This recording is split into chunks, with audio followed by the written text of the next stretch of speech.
रहस्य दातार। धन्य धन्य जिन देव का शादवाद नय चक्र, जिसे साधने से मिटे भविजन का भव चक्र। जिनवर का नय चक्र यह मोह तिमिर करे विनाश, वेद ज्ञान की दिव्य ज्योति में शुद्धात्मा का करे प्रकाश। एक अखंड अभेद त्रिकारी, नायक ध्रुव चैतन्य स्वभाव, परम शुद्ध नय करे प्रकाशित, परम पारिणामिक निज भाव।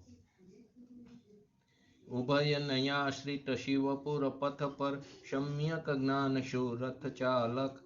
हे प्रवीण नय चक्र चलाने, में गुरु शरणागत पालक। प्रतिपादक परमार्थ तत्व का, अत कहे सम्यक व्यवहार। किंतु निषिद्ध सो निश्चय से है, वेद ज्ञान का यही प्रकार। द्रव्यार्थिक नहीं पर्यार्थिक नहीं, कहे यथार्थ पदार्थ स्वभाव। नित्यानित्य अभेद भेदमय, एकानेक चिदानंद स्वभाव। शादवादमय जिन वाणी ले, नय विरोध का करे शमन। जो अनादि अक्षुण चिदात्म, लखे मोह का करे वमन। नय पक्षों से मुक्त हुए जो, निज स्वरूप में गुप्त रहे। निर्विकल्प हो शांत चित, ते ही अमृत साक्षात पिए। जिन प्रवचन का मर्म अहो, यह जानो नय रहस्य का सार। अंतर्मुख पर नीति में, बहती चिदानंद रस अमृत धार। श्री जिन वरनी वंदना, करहु सहज निष्काम। पक्षांति क्रांत परमात्मा, पामो मंगल धाम। नय प्रमाण थी जाणीने, सप्त तत्व नो मर्म। रत्नत्रय निधि प्राप्त करी, नाशे त्रिविध दुष्कर्म। नमो रिंगटाणं, नमो सिद्धाणं, नमो आयरेणं, नमो वज्रायणं, नमो लोये सवसावणं। चत्तारी मंगलम, अर्यंता मंगलम, सिद्धा मंगलम, साहु मंगलम, केवली पंतो धमो मंगलम। चत्तारी लोकुटमा, अर्यंता लोकुटमा, सिद्धा लोकुटमा, साहु लोकुट, केवली पंतो धमो लोकुटमा। चत्तारी शरण भोजामि, अर्यंते शरण भोजामि, सिद्धे शरण भोजामि, साहु शरण भोजामि, केवली पंतो धमो शरण भोजामि। ओम नमो अर्यंताणं। गई काले આપણે નય ચક્રની અંદર નિશ્ચયનીના ચાર ભેદ સમજીને આપણે નિશ્ચયનીના ચારે ભેદમાં આઠ પોઈન્ટ સમજ્યા। પછી નિશ્ચયનીના જે ચાર ભેદ હતા તેની અંદર 5 ભાવ, 7 તત્વ અને ગુણસ્થાનની અપેક્ષાએ તેનું વર્ગીકરણ કર્યું। તો તેની અંદર પહેલો ભાવ લીધો તો પહેલો નહીં લીધો તો પરમ શુદ્ધ નિશ્ચયની, તો એની અંદર પરમ પ્રાણામિક ભાવ હતો 5 ભાવની અંદરથી। તેની અંદર 7 તત્વની અંદર શુદ્ધ જીવ તત્વ હતું અને 14 ગુણસ્થાનની અપેક્ષાએ બધા જીવોમાં સંસારી અને મુક્ત એટલે બધા જીવોમાં ગુણસ્થાન તીત જીવોમાં અને 1 થી 14 ગુણસ્થાન સુધીના બધા જીવો। બીજો નહીં હતો સાક્ષાત શુદ્ધ નિશ્ચયની, તેમાં 5 ભાવના ક્ષાયિક ભાવને લીધો। તેની અંદર 9 તત્વની અંદર મોક્ષ તત્વ લીધું, પૂર્ણ પ્રગટ કરવા યોગ્ય ઉપાદેય તત્વ, અને તેની અંદર ગુણસ્થાનની અપેક્ષાએ ચોથા ગુણસ્થાનથી લઈને સિદ્ધ દશા સુધીમાં રહેવાવાળા ક્ષાયિક ભાવ। એમાં ચોથો ગુણસ્થાન એટલે લીધું કે ક્ષાયિક સમ્યક દર્શનની અપેક્ષાએ ચોથું ગુણસ્થાન લેવામાં આવ્યું। ત્રીજું, તેની અંદર એકદેશ શુદ્ધ નિશ્ચય નહીં, ત્રીજો નહીં। તેમાં 5 ભાવની અંદર ઔપશમિક ભાવ એટલે કે ઉપશમ ભાવ અને ક્ષાયોક્ષમિક ભાવ। ક્ષાયોક્ષમિક ભાવમાં શુદ્ધતાના અંશને લક્ષમાં લઈને આખા દ્રવ્યને જે શુદ્ધ કહી છે તે એકદેશ શુદ્ધ નિશ્ચયનીમાં, તો ત્યાં તે 5 ભાવમાં શુદ્ધતાના અંશની અપેક્ષાએ વાત છે। અને ઉપશમ ભાવ એટલે કે ઔપશમિક ભાવ 9 તત્વની અંદર એટલે કે 7 તત્વની અંદર ત્યાં સંવર અને નિજરા તત્વ આવે છે। આંશિક પ્રગટ કરવા યોગ્ય ઉપાદેય તત્વ એટલે કે એક દેશ આંશિક પ્રગટ કરવા યોગ્ય ઉપાદેય તત્વ, અને તેની અંદર ગુણસ્થાનમાં ચોથા ગુણસ્થાનથી લઈને 12મા ગુણસ્થાન સુધી થવાવાળા આંશિક શુદ્ધ પર્યાય ચોથા ગુણસ્થાનથી લઈને 12મું એટલે કે છદ્મ દશાવાળા અથવા તો સાધક દશાવાળા જે જીવો છે તેની થવાવાળી આંશિક શુદ્ધ પર્યાય. અને છેલ્લે લીધો અશુદ્ધ નિશ્ચયની. તો અશુદ્ધ નિશ્ચયની અંદર 5 ભાવ જે છે તેની અંદરથી ઔદૈહિક ભાવ લીધો અને સાથે ક્ષાયોક્ષમિક ભાવ. તો ત્યાં ક્ષાયોક્ષમિક ભાવમાં અશુદ્ધતાના અંશને લીધો લક્ષમાં, તો ઔદૈહિક ભાવ અને ક્ષાયોક્ષમિક ભાવ. તેની અંદર 7 તત્વની અંદર આશ્રવ તત્વ અને બંધ તત્વ. અને ગુણસ્થાનની અપેક્ષાએ ત્યાં પહેલા ગુણસ્થાનથી લઈને 12મા ગુણસ્થાન સુધીના બધા ઔદૈહિક ભાવો અને 14મા ગુણસ્થાન સુધીમાં પણ થવાવાળા ઔદૈહિક ભાવ. તો ઔદૈહિક ભાવના મોક્ષશાસ્ત્રની અંદર 21 ભેદ બતાવ્યા. કેટલા ભેદ બતાવ્યા છે? 21 ભેદ બતાવ્યા. તે 21 જે ભેદ બતાવ્યા છે તેની અંદર ક્યાં ક્યાં છે? તો કે ત્યાં 4 ગતિના તિર્યન, નરક, મનુષ્ય, દેવ એ 4 ગતિ, ક્રોધ, માન, માયા, લોભ એ 4 કસાય, સ્ત્રી વેદ, પુરુષ વેદ, નપુંસક વેદ એ 3 વેદ એટલે કે 3 લિંગ. એ સિવાય મિથ્યા દર્શન, અજ્ઞાન, અસંયમ, અસિદ્ધત્વ તથા 6 પ્રકારની લેસ્યા. એમ થઈને ટોટલ ઔદૈહિક ભાવના 21 ભેદ છે. ઔદૈહિક ભાવના કેટલા ભેદ છે? 21 ભેદ છે. 21 ભેદની અંદર 4 ગતિ છે, 4 કસાય છે, 3 વેદ છે, મિથ્યા દર્શન, અજ્ઞાન, અસંયમ, અસિદ્ધત્વ અને 6 લેસ્યા. તો આની અંદર 14મા ગુણસ્થાનમાં ઔદૈહિક ભાવ ક્યાં હોય? તો કે 4 ગતિમાંથી ત્યાં કઈ ગતિ હોય છે? તો ત્યાં પુરુષ એટલે કે મનુષ્ય ગતિ હોય છે. તે સિવાય 3 વેદ, 4 કસાયનો અભાવ હોય છે, પરંતુ 3 વેદમાંથી એક પુરુષ વેદ હોય છે. એ એટલે કે એક લિંગ જે ગણો તો એક પુરુષ લિંગ હોય છે. તે સિવાય 6 લેસ્યામાંથી ઉપચારથી શુક્લ લેસ્યા હોય છે. આ પ્રકારે અહીંયા ઔદૈહિક ભાવ છે. તે અપેક્ષાએ 14મા ગુણસ્થાનના ઔદૈહિક ભાવ ગઈકાલે મેં છોડ્યો હતો, પણ પછી એમ થયું કે લઈ લઈ. તો કે 14મા ગુણસ્થાન સુધીના જે ઔદૈહિક ભાવ છે તેમાં આ ઔદૈહિક ભાવ છે. 21 ઔદૈહિક ભાવમાંથી એક ગતિવાળો છે ભાવ, એક લિંગવાળો છે, એ સિવાય એક લેસ્યાવાળો છે. તો તે પ્રકારના ત્યાં ઔદૈહિક ભાવ છે. તે અપેક્ષાએ તે અશુદ્ધ નિશ્ચયની અંદર થવાવાળા ઔદૈહિક ભાવ 14મા ગુણસ્થાનના જે ઔદૈહિક ભાવ કીધા તે અપેક્ષાએ કહેવામાં આવ્યું. તે વાત સમજ્યા પછી આત્માના કર્તા કર્મ વ્યવસ્થામાં નિશ્ચયના 4 ભેદ કઈ રીતે ઘટિત થાય છે?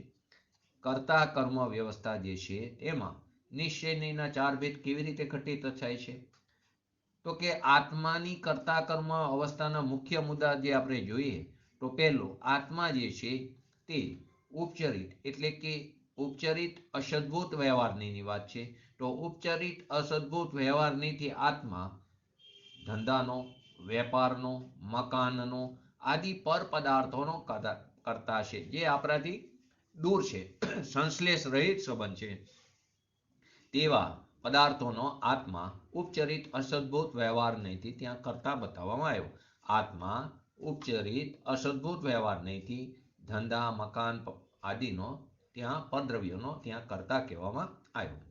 બીજું, આત્મા અનુપચરિત અસદ્ભુત વ્યવહાર નહીંથી, અનુપચરિત અસદ્ભુત વ્યવહાર નહીંથી પૂતગલની જે પર્યાયરૂપ જે દ્રવ્ય આશ્રવ, દ્રવ્ય બંધ, પુણ્ય પાપ પદાર્થોનો કરતા છે, તે આશ્રવ બંધ અને પુણ્ય પાપ આદિ પદાર્થોનો કરતા છે. આત્માને તે આ નહીંની અપેક્ષાએ દ્રવ્ય સંવર, દ્રવ્ય નિદ્રા, દ્રવ્ય મોક્ષનો કરતા પણ આ જ નહીંના કથનની અપેક્ષાએ કહેવામાં આવે છે. આત્માને અશુદ્ધ નિશ્ચયનીથી પોતાના આશ્રવ બંધ, પુણ્ય પાપ આદિ ભાવોનો કરતા છે, ઓલામાં પદાર્થનો કરતા. આમાં શું છે? અશુદ્ધ નિશ્ચયનીથી પોતાના આશ્રવ બંધ, પુણ્ય પાપ આદિ ભાવોનો કરતા જે કહેવામાં આવ્યો છે તે અશુદ્ધ નિશ્ચયનીથી કહેવામાં આવ્યો છે. આત્મા એકદેશ શુદ્ધ નિશ્ચયનીથી સંવર, નિદ્રા, રોગ શુદ્ધ ભાવોનો કરતા કહેવામાં આવ્યો. એકદેશ શુદ્ધ નિશ્ચયનીથી સંવર, નિદ્રા રૂપ જે શુદ્ધ ભાવ છે તેનો કરતા કહેવામાં આવ્યો. આત્માને સાક્ષાત શુદ્ધ નિશ્ચયનીથી પૂર્ણ નિર્મલ પર્યાયોનો કરતા કહેવામાં આવ્યો. આત્માને સાક્ષાત શુદ્ધ નિશ્ચયનીથી જે પૂર્ણ અને નિર્મલ પર્યાય, નિર્મલ ખરી પણ પૂર્ણ, એવી પૂર્ણ નિર્મલ પર્યાયોનો ત્યાં કરતા કહેવામાં સાક્ષાત શુદ્ધ નિશ્ચયની અપેક્ષાએ કહેવામાં આવ્યો. અને છેલ્લું પરમ શુદ્ધ નિશ્ચયની, તો આત્મા પરમ શુદ્ધ નિશ્ચયનીથી અકર્તૃત્વ શક્તિ સ્વરૂપ, અકર્તૃત્વ શક્તિ સ્વરૂપ, કેમ કે આત્માને અકર્તા અને અભોગતા કીધો, કેમ કે આત્મામાં બંધ પણ નથી, આત્મામાં મોક્ષ પણ નથી, આત્મા બંધ અને મોક્ષથી રહિત છે, માટે આત્મા કેવો છે? અકર્તા અને અભોગતા છે. તો આત્માને પરમ શુદ્ધ નિશ્ચયનીથી અકર્તૃત્વ શક્તિ સ્વરૂપ નિષ્ક્રિય ધ્રુવ તત્વરૂપ જે પરમ પ્રાણામિક જે ભાવ છે, તે ભાવ રૂપે હોવાને કારણે ત્યાં તેને અકર્તા અને અભોગતા કહેવામાં આવ્યો છે. વિશેષમાં કહીએ તો આત્માને રાગાદિનો કરતા કહેવા, આત્માને રાગદ્વેષાદિનો કરતા કહેવામાં ઉપચરિત સદભૂત વ્યવહારની વાત આવે છે. આત્માને ઉપચારથી અથવા તો આત્માને રાગાદિનો કરતા કહેવો, રાગદ્વેષાદિ વિકારી પર્યાયોનો કરતા કહેવો, તે ઉપચરિત સદભૂત વ્યવહારનીથી, અને શુદ્ધ પર્યાયોનો કરતા કહેવો, તે અનુપચરિત સદભૂત વ્યવહારનીથી કહી શકાય છે. આ પ્રકારે કર્તા કર્મની વ્યવસ્થા તે વ્યવહારનીના ભેદ પ્રભેદમાં અને નિશ્ચયનીના ભેદ પ્રભેદમાં આ બધી વસ્તુ એની અંદર ઘટિત કરવાની આવે છે. તે પ્રમાણે આપણે સમજ્યા, એટલે કે કર્તા કર્મ વ્યવસ્થા પણ સમજ્યા. તે સિવાય 5 ભાવ, 7 તત્વ અને 14 ગુણસ્થાનની વાત સમજ્યા. અને 14 ગુણસ્થાન સુધી થવાવાળા અવદૈહિક ભાવનો ગઈકાલે આપણે નહોતું લીધું, એ વસ્તુ પણ આજે આપણે સમજ્યા. હવે આગળ સાથે સાથે વ્યવહારનીના પણ જે 4 ભેદ છે તેની પણ એક ચર્ચા કરી લઈ, પછી થોડા પ્રશ્નો ઉપર જઈએ. તો વ્યવહારનીના જે 4 ભેદ છે, એક ઉપચરિત અસદભૂત વ્યવહારની, એક અનુપચરિત અસદભૂત વ્યવહારની, એક ઉપચરિત સદભૂત વ્યવહારની ને એક અનુપચરિત સદભૂત વ્યવહારની. ઉપચરિત સદભૂત વ્યવહારનીનું નામ અશુદ્ધ સદભૂત વ્યવહારની પણ કહેવાય, અને અનુપચરિત સદભૂત વ્યવહારનીનું બીજું નામ શુદ્ધ સદભૂત વ્યવહારની. તો પહેલા આપણે બે ઉપચરિત અસદભૂત અને અનુપચરિત અસદભૂત એ બંને વિશેના 8 જે પોઈન્ટ છે તે સમજીએ. એ બેના 8 પોઈન્ટ છે તે સમજી. પહેલું ઉપચરિત અસદભૂત એટલે જે મારાથી દૂર છે, સંશ્લેષ રહિત સંબંધ છે, અથવા તો ઉપચારથી ઉપચાર છે, ડાયરેક્ટ સંબંધ નથી, ઇનડાયરેક્ટ સંબંધ છે, તે બધું ઉપચરિત અસદભૂત વ્યવહારમાં જાય છે. અને જે ડાયરેક્ટ સંબંધ છે, સંશ્લેષ સહિતનો સંબંધ છે, નજીકનો સંબંધ છે, ખાલી ઉપચારથી કામ ચાલે છે, તે બધું શેમાં જશે? અનુપચરિત અસદભૂત વ્યવહાર નહીંમાં. એ બંનેના 8 પોઈન્ટ આપણે સમજીએ. સૌથી પહેલું ઉપચરિત અસદભૂતની વાત લઈશ. પહેલો પોઈન્ટ, દૂરના સંબંધ એટલે કે સંશ્લેષ રહિત સંબંધને વિષય બનાવે છે. દૂરના સંબંધને અથવા તો સંશ્લેષ રહિત સંબંધને તે વિષય બનાવે છે. એની પોઈન્ટમાં બીજો નહીં, અનુપચરિત અસદભૂત વ્યવહાર નહીં, તેની અંદર પાસના સંબંધને, નજીકના સંબંધને એટલે કે સંશ્લેષ સહિતના સંબંધને તે વિષય બનાવે છે. પહેલો પોઈન્ટ. બીજો પોઈન્ટ, માતા પિતા, સ્ત્રી, પુત્ર, મકાન આદિને પોતાનું કહે છે. માતા પિતા, મકાન, સ્ત્રી, પુત્ર, દુકાન આદિને તે પોતાનું કહે છે. કેમ કે તે સંશ્લેષ રહિત સંબંધ છે, તે ડાયરેક્ટ સંબંધ નથી, આપણા શરીર સંબંધથી સંબંધ છે, એટલે કે ઉપચારથી ઉપચાર છે, એટલે કે તે સંશ્લેષ રહિત સંબંધ છે, જે સદાય આપણી સાથે રહેતા નથી. આપણે એક જગ્યાએથી બીજી જગ્યાએ તો આપણું મકાન સાથે નથી આવતું, આપણી દુકાન નથી આવતી સાથે, આપણા માતા પિતા સાથે ન આવે. આપણે અહીંથી અમદાવાદ ગઈ એકલા જતા હોય તો કોઈ આપણી સાથે ન હોય, ખાલી શરીર સાથે હોય. શરીર ક્યારેય સાથે ન હોય એવું બનતું નથી, જ્યાં સુધી આ પર્યાય છે ત્યાં સુધી. તો તેને અને સંશ્લેષ સહિતમાં લીધું શરીરને, ને જે સદાય સાથે નથી રહેતા તેને સંશ્લેષ રહિતમાં લીધું. એની અંદર માતા પિતા, સ્ત્રી, પુત્ર આદિને પોતાનું કહેવાવાળા જે સંબંધ છે તે સંશ્લેષ રહિત. બીજા પોઈન્ટમાં બીજો નહીં, દેહને એટલે કે શરીરને પોતાનું કહે છે. કેમ કે આ સંશ્લેષ સહિતનો સંબંધ છે, આ સંશ્લેષ સહિતનો ડાયરેક્ટ સંબંધ છે, ખાલી ઉપચારથી કામ ચાલે છે. આ સંબંધ જન્મથી લઈને મરણ સુધી સાથે રહે છે. આ જે સંબંધ છે, જન્મ થયો આપણને, આ જે પર્યાય મેલી ત્યાંથી લઈને મરણના સમય સુધી તે આપણી સાથે રહે, ક્યારે આપણાથી છૂટું પડતો નથી. આપણે ગમે ત્યાં જઈએ આપણું શરીર સાથે જાય એવું તો બનતું નથી. આત્મા જઈને શરીર અહીં રહે, આપણે મંદિરે દર્શન કરવાની ઈચ્છા થાય તો આપણો આત્મા જઈને શરીર ઘરે રહે એવું તો બનતું નથી. તો કે બંને સાથે જાય છે. ત્રીજો પોઈન્ટ, દૂરના સંયોગોનું જ્ઞાન કરાવે છે. ઉપચરિત અસદભૂત વ્યવહારને હા બોલો. ઓકે, વાંધો નહીં. આત્મા એટલે કે દૂરના સંયોગોનું જ્ઞાન કરાવે છે. હવે આવ્યો અવાજ બરાબર? હેલો, અવાજ આવ્યો બરાબર? અવાજ આવ્યો હવે બરાબર? ઓલો મારે મેં અંકિતનું વાપર્યું તો આ નેટ ખાલી થઈ ગયું હતું ને એટલે. દૂરના સંયોગોનું જ્ઞાન કરાવે છે. જેવી રીતે ફલાણા ફલાણા જનનું મકાન, ફલાણાની સંપત્તિ, દૂરના સંયોગોનું જ્ઞાન કરાવે છે. ઉપચરિત અસદભૂત વ્યવહારની. અને અનૌપચારિક જે સદભૂત વ્યવહારની છે, અનૌપચારિક અસદભૂત વ્યવહારની જે છે તે પાસના નજીકના સંયોગોનું જ્ઞાન કરાવે છે. જેવી રીતે આ શરીર મારું છે, શરીર મારું છે, નજીકના સંબંધનું સંયોગોનું તે જ્ઞાન કરાવે છે. ચોથો પોઈન્ટ પહેલાનીમાં આની ઉપચારથી ઉપચાર કરાવે છે. ઉપચારની અંદર ઉપચાર કરાવે છે. ડાયરેક્ટ ઉપચાર નથી, ઉપચારમાં ઉપચાર કરાવે છે. શરીર સંબંધી વસ્તુને પોતાની કહે છે. જે કંઈ શરીર સંબંધી વસ્તુ છે તેની પોતાની કહે છે. જેવી રીતે મારા પિતા, મારી માતા, મારી સ્ત્રી, મારો પુત્ર, મારું મકાન આદિને.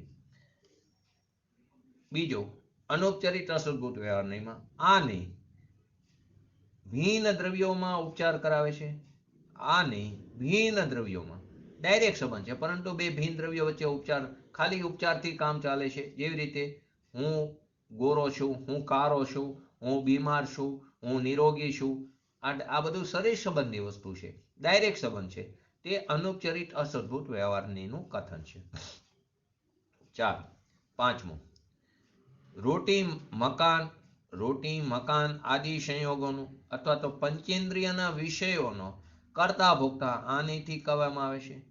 એટલે કે દૂરના જે સંબંધો છે, રોટલી, મકાન આદિ સંયોગોનું અથવા તો પંચેન્દ્રિયના આપણી જે 5 ઇન્દ્રિયોના વિષયો જે છે તે વિષયોનો કરતા ભોગતા આનીથી કહેવામાં આવે છે. જેવી રીતે હું મકાન બનાવું છું, પંચેન્દ્રિયોના વિષય રોટલી બનાવવાનું, મકાન બનાવવાનું અથવા પંચેન્દ્રિયના વિષયોનો કરતા ભોગતા તે આ ઉપચરિત અસદભૂત વ્યવહારનું કથન છે. પાંચમામાં બીજો નહીં, દ્રવ્ય કર્મ અને નો કર્મ નો કરતા ભોગતા આનીથી કહેવામાં આવે છે. દ્રવ્ય કર્મ જે 8 પૂતગલ રૂપી જે દ્રવ્ય કર્મ છે તે, અને નો કર્મ શરીર, મન, વાણી આદિ તેનો કરતા ભોગતા આનીથી કહેવામાં આવે છે.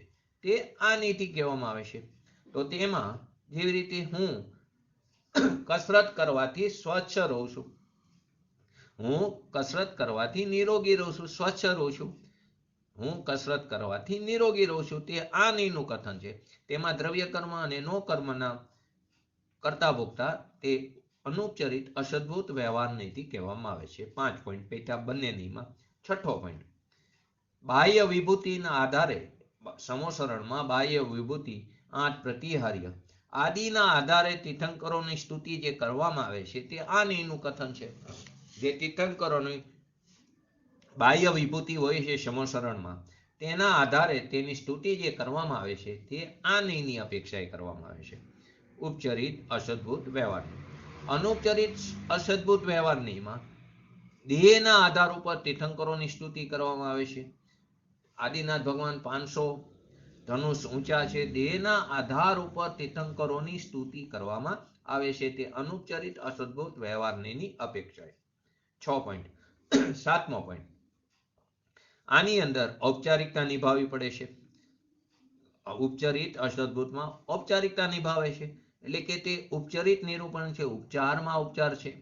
અને અનૌપચારિક અસદભૂત વ્યવહારનીમાં ઔપચારિકતા નિભાવવી નથી પડતી, ડાયરેક્ટ સંબંધ છે, ખાલી ઉપચાર છે, માટે તે અનૌપચારિક કહેવામાં આવ્યો છે.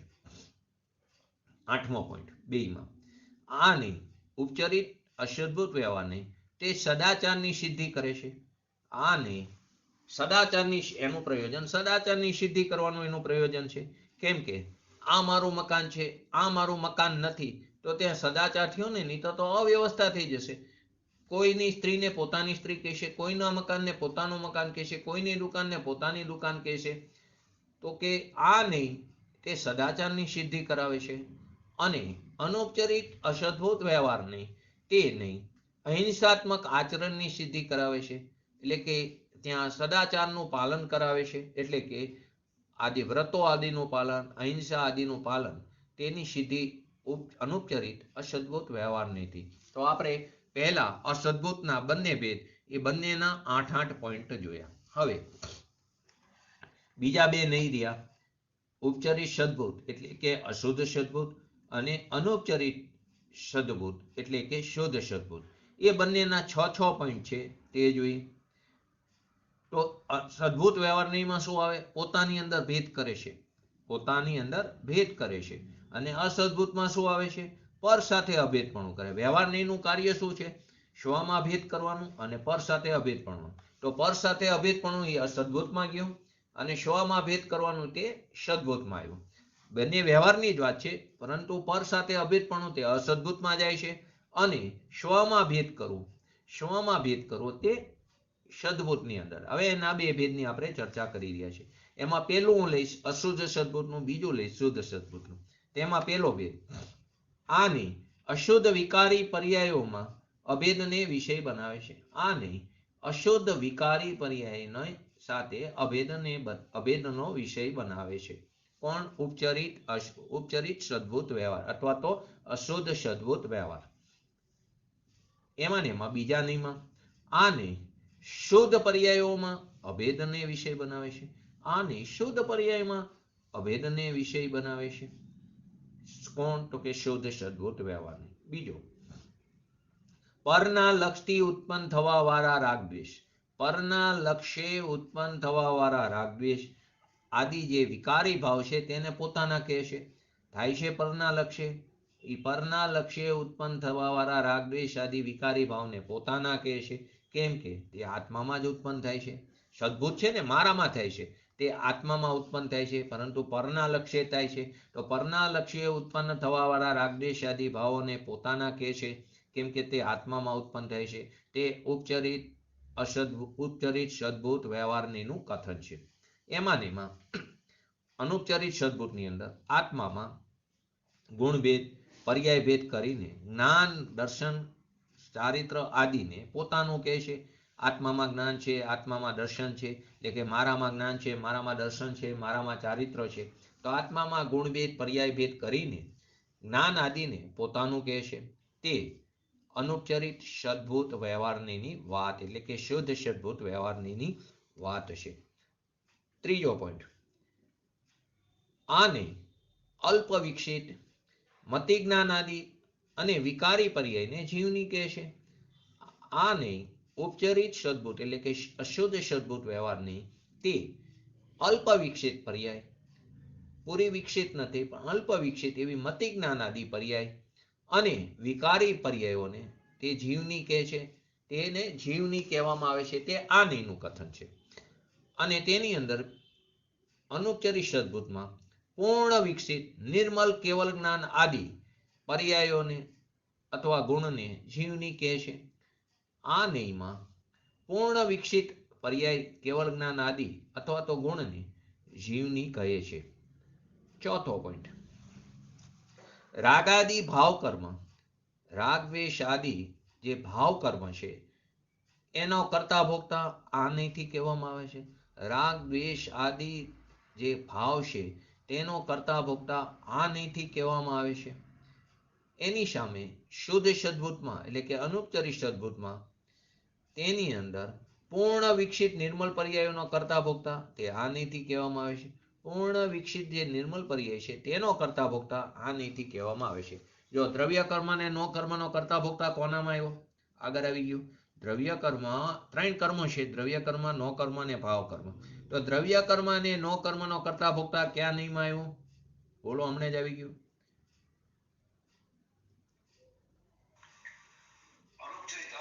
બરાબર, અનુપચરિત અસદભૂતમાં. ઓલામાં તો બધું પદ્રવ્યની વાત હતી, ઉપચરિત અસદભૂતમાં. બરાબર. દ્રવ્ય કર્મ અને નો કર્મનો કરતા શેમાં આવ્યું? તો અનુપચરિત અસદભૂતમાં. ભાવ કર્મનો કરતા શેમાં આવ્યું? બોલો. ભાવ કર્મનો કરતા ઉપચરિત સદભૂતની અંદર, એટલે કે અશુદ્ધ સદભૂતમાં આવ્યું. બરાબર. અને આની અંદર શું આવ્યું? આની અંદર પૂર્ણ વિકસિત નિર્મલ પર્યાયોનો કરતા, તે કરતા ભોગતા, તે આ નીતિ કહેવામાં આવ્યો. તો 4 પોઈન્ટ થયા. 5મો પોઈન્ટ, આની આત્માની અપૂર્ણ અને વિકૃત પર્યાયોનું જ્ઞાન કરાવે છે. આનું પ્રયોજન શું છે? આત્માની જે અપૂર્ણ પર્યાય છે તેનું, અને જે વિકૃત રાગદ્વેષાદી જે વિકારી પર્યાય છે તેનું તે જ્ઞાન કરાવે છે. એ એનું પ્રયોજન છે. તેની અંદર શુદ્ધ સદભૂતની અંદર આની આત્માની વિદ્યમાન શક્તિઓ અને પૂર્ણ પાવન શક્તિઓનું તે જ્ઞાન કરાવે છે. એટલે કે આની આત્માની અંદર જે વિદ્યમાન શક્તિઓ છે અને જે પૂર્ણ પ્રગટ, જે પૂર્ણ જે શક્તિઓ છે, એટલે કે પૂર્ણ રૂપે પ્રગટ થઈ ગયેલી શક્તિઓ, એટલે કે પર્યાયમાં પૂર્ણતા પ્રાપ્ત કરી હોય એવી શક્તિઓનું તે જ્ઞાન કરાવે છે. તે આ નયનું પ્રયોજન છે. 6થો પોઈન્ટ, આની પર્યાયની વર્તમાન પર્યાયની પામરતાનું જ્ઞાન કરાવે છે અને તેનું જ્ઞાન કરાવીને મુક્ત થવાની પ્રેરણા આપે છે. ઉપચરિત સદભૂત વ્યવહારની આપણી વર્તમાન પર્યાયમાં જે પામરતા છે, અલ્પજ્ઞતા છે, તેનું જ્ઞાન કરાવે છે. આ વર્તમાન પર્યાયની પામરતાનું જ્ઞાન કરાવીને આપણને મુક્ત થવાની પ્રેરણા આપે છે. કે કેવી રીતે મુક્ત થઈશ? તો તારા દ્રવ્ય સ્વભાવના જોરે તું મુક્ત થઈશ, તેની તે પ્રેરણા આપે છે. અનુપચરિત સદભૂત એટલે કે શુદ્ધ સદભૂત વ્યવહારની આને હીન ભાવનાથી મુક્તિ અપાવીને પોતાનું આત્મગૌરવ ઉત્પન્ન કરાવે છે. તો કે તું તારામાં તે સર્વગુણ સંપન્ન છું, તારામાં કોઈ પણ પ્રકારની કચાશ નથી, તું પૂરેપૂરો શક્તિવાન છું, સામર્થ્યવાન છું. એટલે તને હીન ભાવનાથી મુક્તિ અપાવીને તારું પોતાનું આત્મગૌરવ વધારે છે. એટલે કે તેની તને પ્રેરણા આપે છે. પોતાનું આત્મગૌરવ તે ઉત્પન્ન કરાવે છે. તો આ પ્રકારે નિશ્ચયનીના જે 4 ભેદના 8 પોઈન્ટ જોયા, એવી જ રીતે વ્યવહારનીના, અસદભૂત વ્યવહારનીમાં બંને નહીના 8 પોઈન્ટ જોયા, અને સદભૂત વ્યવહારનીમાં બંને નહીના આપણે 6 પોઈન્ટ જોયા.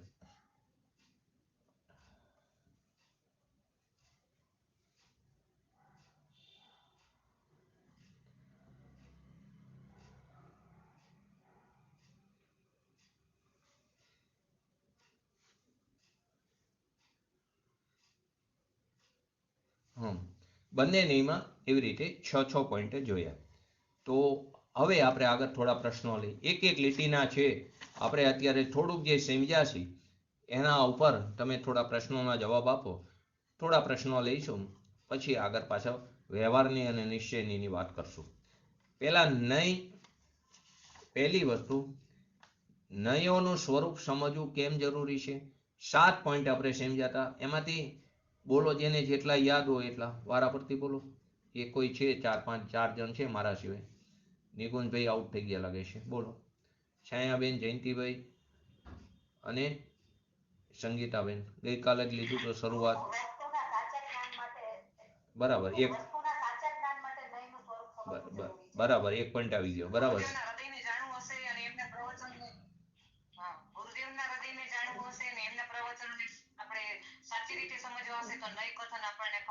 એ તો બરાબર, પણ એનાથી આગળ જીનાગમને સમજવા માટે.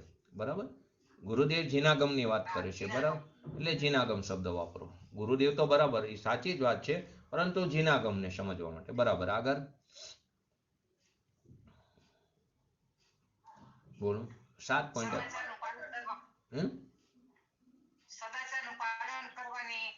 નહીં નહીં નહીં નહીં. બોલો આગળ. જયંતિભાઈ. બરાબર, સરસ. આત્માના સાચા જ્ઞાન માટે. પછી આગળ 3 પોઈન્ટ થી. હા, પોતાની આત્માનુભૂતિ માટે, આત્માના અનુભવ માટે. 4 પોઈન્ટ. 5મો,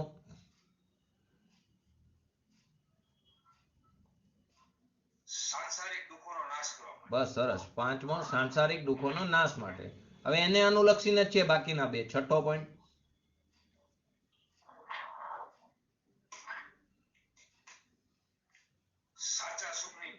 સાંસારિક દુઃખનો સુખ દુઃખનો નાશ થાય તો સાચા સુખની પ્રાપ્તિ થાય. તો છઠ્ઠો પોઈન્ટ. સાતમો કેવી રીતે થાય તો કે મિથ્યાત્વના નાશથી. તો 7 પોઈન્ટ થયા ને. જીનાગમને સમજવા માટે, વસ્તુ સ્વરૂપના સાચા જ્ઞાન માટે, આત્માના સાચા જ્ઞાન માટે, આત્માનુભૂતિ માટે, સાંસારિક સુખ દુઃખના નાશ માટે, મિથ્યાત્વના નાશ માટે અને સાચા સુખની પ્રાપ્તિ માટે. 7 પોઈન્ટ થયા. બરાબર. હવે બીજો સવાલ. નહીં અંશગ્રાહી હોય છે કે સર્વગ્રાહી હોય છે? નહીં અંશગ્રાહી હોય છે કે સર્વગ્રાહી હોય છે? આપણે શરૂઆત નહીંમાં કરી હતી, અહીંથી જ કરી હતી. બહુ સીધો જ જવાબ છે.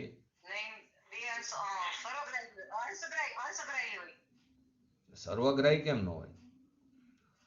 પેલા બોલ્યા તો એ સાચું હતું. હા, થોડું રહેશે આજે. મારો નેટ નથી એટલે થોડો રહેશે. બોલો કયો, નહીં અંશગ્રાહી કે સર્વગ્રાહી?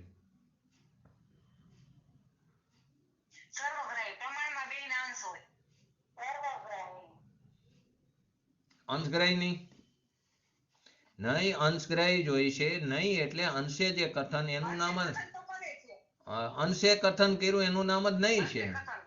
હા, તો એ અંશગ્રાહી થયો, સર્વગ્રાહી નો થયો ને. નહીં કોઈ પણ અપેક્ષાથી કથન, અંશે કથન છે. તમે પહેલા બોલ્યા હતા સાચું બોલ્યા હતા, સર્વગ્રાહી નો આવે. હું તો કદાચ પૂછું ફરી વાર. નહીં અંશગ્રાહી છે. કેવો છે? અંશગ્રાહી છે. ત્રીજો પોઈન્ટ. નહીં ને અંશગ્રાહી કેમ કહેવામાં આવ્યું? હા, નહીં ને અંશગ્રાહી કેમ કહેવામાં આવ્યો? હા, નહીં જે છે વસ્તુમાં એક દેશ કથન કરે છે, અંશે કથન કરે છે. માટે નહીંને શું કહે છે? અંશગ્રાહી કહેવામાં આવે છે. સમસ્ત વસ્તુઓનું સ્વરૂપ કેવું હોય છે? ચોથો સવાલ. સમસ્ત વસ્તુઓનું સ્વરૂપ કેવું હોય છે?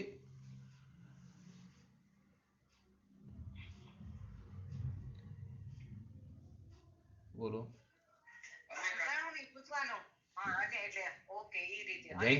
જયંતિભાઈ નો જવાબ સાચો છે. સમસ્ત વસ્તુઓનું સ્વરૂપ કેવું છે? અનેકાત્મક.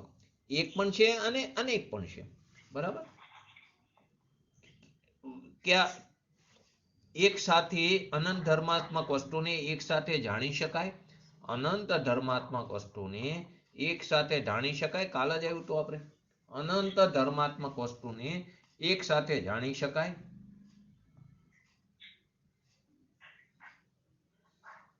બોલો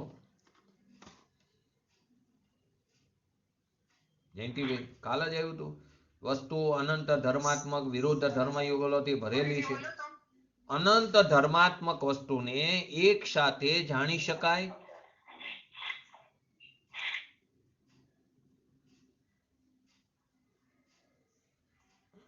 બોલો બોલો જયંતિભાઈ. સંગીતાબેન. નહીં જાણી શકાય. અનંત ધર્માત્મક વસ્તુને એક સાથે જાણી શકાય, પરંતુ એક સાથે કહી નથી શકાતી. એમાં ક્રમ પડે છે. આત્મા નિત્ય છે, આત્મા અનિત્ય છે. આપણે જાણી તો શકીએ છીએ. દ્રવ્ય અને પર્યાય બે અપેક્ષા એક સાથે જાણી શકીએ, પણ કહેવું હોય તો ક્રમ પડે. જ્યારે આત્મા નિત્ય છે ત્યારે આરે નથી કહી શકતા આત્મા અનિત્ય છે. ક્રમ પડે છે. એમાં ક્રમ પડે છે. એક સાથે કહી શકાતું નથી, એક સાથે જાણી શકાય છે. બરાબર. બે પ્રશ્નોના જવાબ સાથે આવી ગયા. સમસ્ત વસ્તુઓને એટલે કે જે અનંત ધર્માત્મક વસ્તુને એક સાથે જાણી શકાય તો કે હા, અને અનંત ધર્માત્મક વસ્તુને એક સાથે કહી શકાય તો કે ના. બરાબર. નયોનું કથન સાપેક્ષ હોય છે કે નિરપેક્ષ હોય છે? નહીંનું કથન સાપેક્ષ હોય કે નિરપેક્ષ હોય?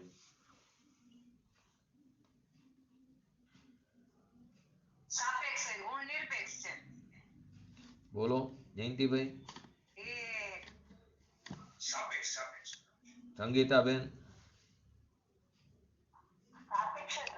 બરાબર. નહીંનું કથન કેવું હોય? સાપેક્ષ જ હોય, નિરપેક્ષ ન હોય. બરાબર. નહીંનું કથન સાપેક્ષ એટલે અપેક્ષાથી કથન છે, સાપેક્ષ જ હોય છે. વિવિક્ષિત ધર્મને શું કહે છે? બે શબ્દો આવશે, બે પ્રશ્નો એક સાથે લઈ લો. વિવિક્ષિત ધર્મને શું કહે છે અને અવિકસિત ધર્મને શું કહે છે? વિકસિત ધર્મ કોને કહે છે અને અવિકસિત ધર્મ કોને?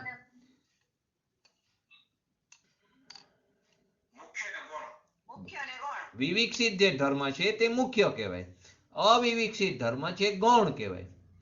એટલે વિકસિત ધર્મ મુખ્ય ને વિકસિત ધર્મ કહેવાય અને ગૌણ ને અવિકસિત ધર્મ કહેવાય છે.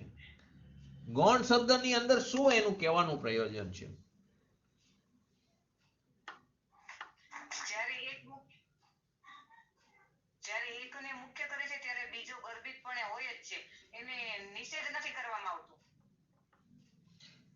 જવાબ બરાબર છે, એને નિષેધ નથી કરવામાં આવતું, પણ એના વિશે મૌન રાખવાનું છે. એના વિશે મૌન રાખવાનું છે. એનો નિષેધ નથી, એના અસ્તિત્વનો નકાર નથી, પરંતુ તેને ગૌણ એટલે કે તેના વિશે મૌન કરવાનું છે. ગૌણતાની અંદર નિષેધ નથી, પરંતુ આ ધર્મોના સંબંધમાં મૌન રહેવાની વાત છે, એને ગૌણ કહેવામાં આવ્યું છે. મુખ્યતા અને ગૌણતા તે વસ્તુના વિદ્યમાન ધર્મોની અપેક્ષાએ છે. મુખ્યતા અને ગૌણતા વસ્તુના જે ધર્મો છે, અનંત ગુણાત્મક જે ધર્મ જે છે તેની અપેક્ષાએ છે. મુખ્યતા અને ગૌણતા વસ્તુના વિદ્યમાન જે ધર્મો છે તેની અપેક્ષાએ છે મુખ્યતા અને ગૌણતા.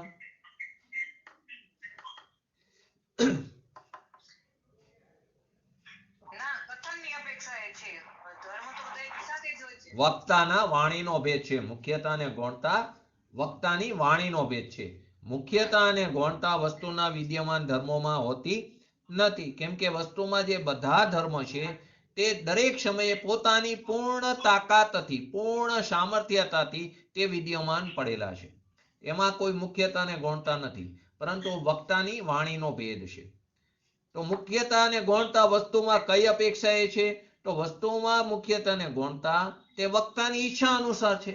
જ્યારે વક્તાને પર્યાય દ્રષ્ટિ સમજાવી હોય, પર્યાયની વાત કેવી હોય, ત્યારે એને મુખ્ય કર્યું. આત્મા અનિત્ય છે અને જ્યારે આત્માને નિત્ય કીધો ત્યારે દ્રવ્ય દ્રષ્ટિની વાત છે. તો વસ્તુમાં મુખ્યતા અને ગૌણતા વક્તાની ઈચ્છા અનુસાર છે, કેમ કે વિવિકસિત અને અવિકસિત તે વાણીનો ભેદ છે, વસ્તુનો ભેદ નથી. બરાબર. વાણીમાં મુખ્ય ગૌણનો ભેદ કેમ હોય છે? 13મો પ્રશ્ન. વાણીમાં મુખ્ય ગૌણનો ભેદ કેમ હોય છે? એક એક લીટીના જવાબ છે, અમુક તો એક એક શબ્દોના જવાબ છે. વાણીમાં આપણે બાર જે જોયા એમાં પહેલા સવાલને છોડીને બાકી તો એક એક લીટી કા એક એક શબ્દમાં છે જવાબ. વાણીમાં મુખ્ય અને ગૌણનો ભેદ કેમ છે? હમણાં જ આવી ગયો જવાબ, આવી ગયો આગળ. હા, વાણીમાં વસ્તુના બધા ધર્મોને એક સાથે જાણી શકાય પણ એક સાથે કહી શકાતા નથી, માટે તેમાં મુખ્ય અને ગૌણનો ભેદ કરવામાં આવે છે. 14મો પ્રશ્ન. નયનોના કથનોથી અવિકસિત જે ધર્મો છે તેનો નિષેધ કરવામાં આવે છે. નયોના કથનોમાં અવિકસિત એટલે જે ગૌણ છે તે ગૌણ ધર્મનો શું નિષેધ કરવામાં આવે છે? નયના કથન. બોલો જયંતિભાઈ, નિકુંજભાઈ.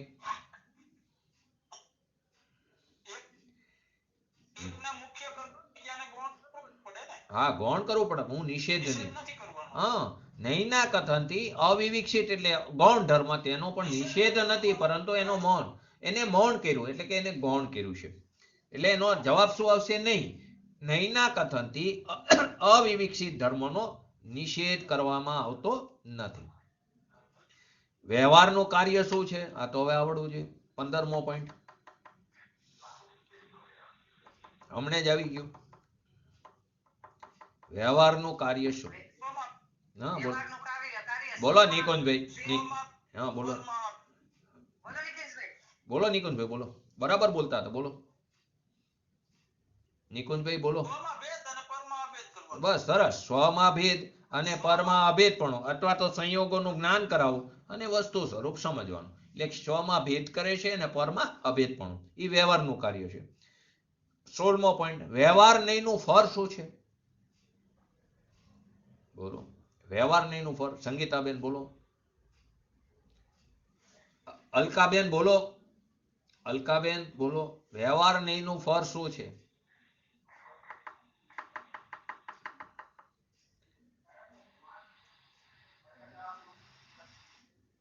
વ્યવહાર નહીંનું ફળ શું છે? બોલો જયંતિભાઈ, વ્યવહાર નહીંનું ફળ. વ્યવહાર નહીંનો હે વ્યવહાર નહીંનું ફળ સંસાર છે. શું છે? વ્યવહાર નહીંનું ફળ સંસાર છે. એનો ફળ સ્વરૂપે સંસાર જ મળે છે. બરાબર. વ્યવહાર નહીં ભૂતાર્થ છે કે અભૂતાર્થ છે?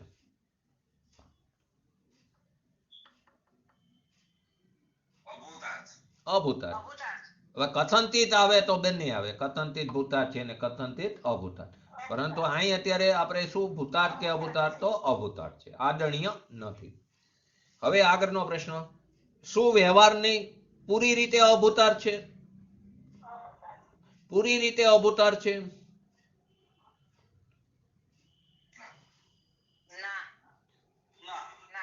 બોલો નિકુંજભાઈ, કેમ? બરાબર,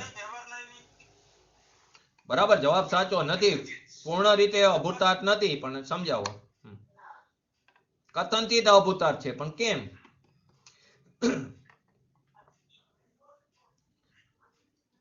વ્યવહાર વ્યવહારની તરીકે છે, લોક વ્યવહારમાં, લોકના વ્યવહારમાં વ્યવહારની ભૂતાર્થ છે, પરંતુ નિશ્ચયની અપેક્ષાએ આશ્રય કરવાના, એટલે કે તેનો આશ્રય કરવા લાયક નથી, તે અપેક્ષાએ અભૂતાર્થ છે. બરાબર.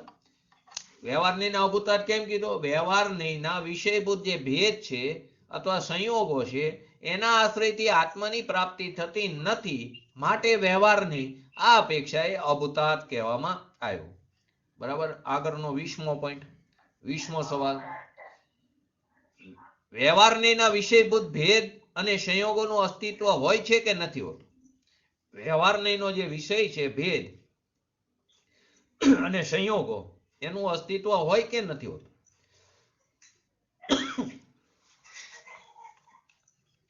બોલો.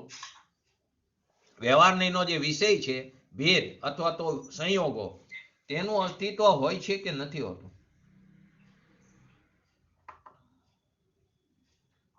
હા, અસ્તિત્વ તો છે. હા, તે વ્યવહારનો વિષય, વ્યવહારનો વિષય તો પદ્રવ્યો છે, તો પદ્રવ્યની અપેક્ષાએ તો તેનું અસ્તિત્વ તો છે. તો વ્યવહારનો વિષયભૂત જે ભેદ અથવા એનો સંયોગો છે તેનું અસ્તિત્વ હોય છે. 21મો પોઈન્ટ, શું વ્યવહારનો વિષય તે ધ્યેય છે? 21મો સવાલ, વ્યવહારનો વિષય ધ્યેય છે?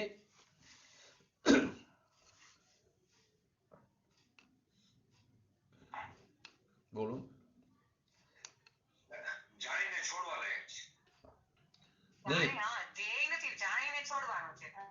ખાલી જાણ એટલે વ્યવહારનો વિષય, વ્યવહારનો વિષય ધ્યેય નથી, ખાલી જ્ઞેય છે, જાણેલો પ્રયોજવાન છે.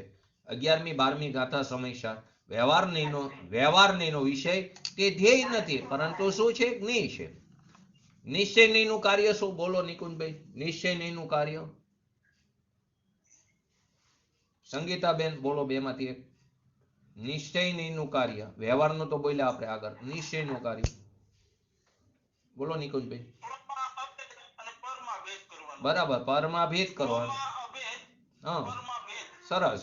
વ્યવહારના નિષેધ સાથે સાથે પોતાના પક્ષનો પણ નિષેધ કરીને જીવ નયાતીત આત્માની અંદર તે સ્થાપિત કરે છે, અથવા તો એક લીટીમાં કહી તો પરની સાથે ભેદપણું કરે છે અને સ્વમાં અભેદપણું કરે છે. નિશ્ચયનું ફળ શું છે? નિશ્ચયનું ફળ શું છે?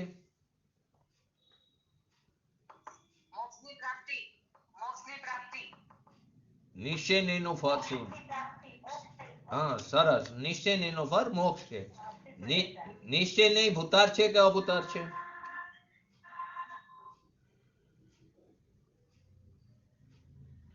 બોલો સંગીતાબેન. હા, સરસ.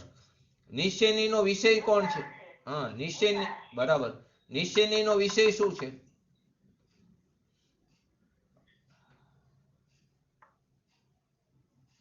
બોલો. નિશ્ચયનો વિષય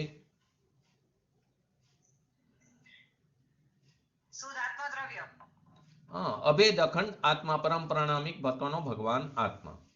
નિશ્ચયને ભૂતાર્થ કેમ કે છે?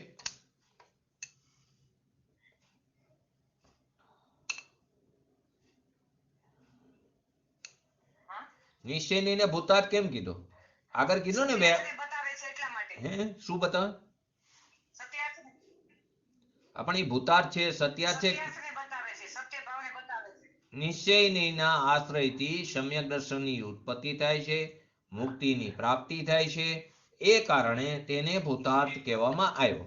નિશ્ચય નહીંનો આશ્રય એટલે નિશ્ચય નહીંના વિષયનો આશ્રય. નિશ્ચય નહીંનો આશ્રય એટલે નહીંનો આશ્રય નથી કરવાનો.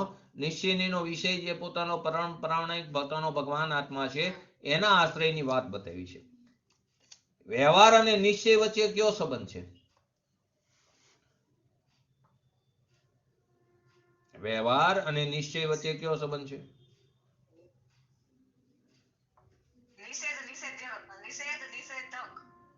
નિષેધ્ય, નિષેધ્ય અને નિષેધક. વ્યવહાર પહેલું આવ્યું તો નિષેધ્ય અને નિષેધક. બરાબર. નિશ્ચય અને વ્યવહાર વચ્ચે કયો સંબંધ છે? બોલો નિકુંજભાઈ. નિશ્ચય અને વ્યવહાર વચ્ચે કયો? સંગીતાબેન બોલો.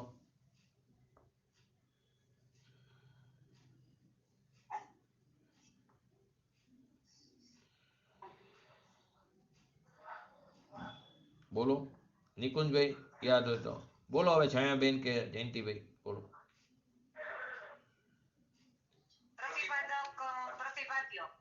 નહીં, પ્રતિપાદ્ય. પ્રતિપાદક, પ્રતિપાદક પેલું નો આવે. નિશ્ચય નહીં તે પ્રતિપાદ્ય છે અને વ્યવહાર નહીં પ્રતિપાદક. પ્રતિપાદક એટલે બતાવનાર.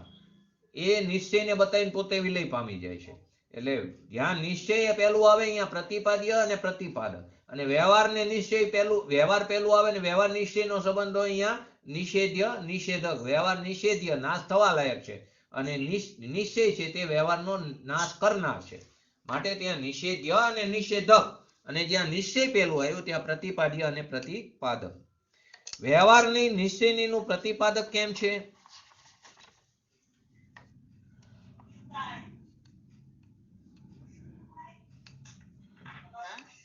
વ્યવહારની નિશ્ચયનું પ્રતિપાદક કેમ છે?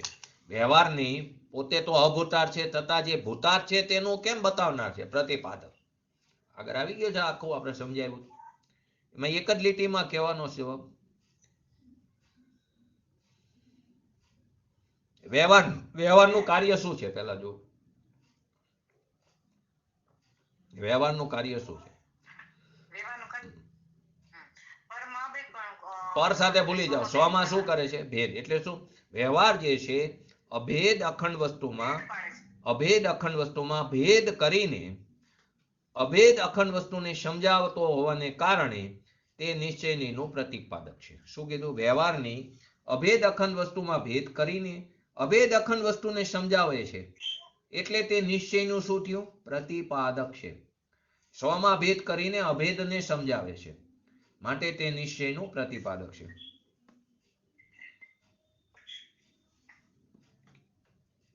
અનુભવ કો નયા પક્ષી, અનુભવ જે છે તેને નયા નઈ પક્ષાતીત કઈ અપેક્ષાએ કહેવામાં આવે છે?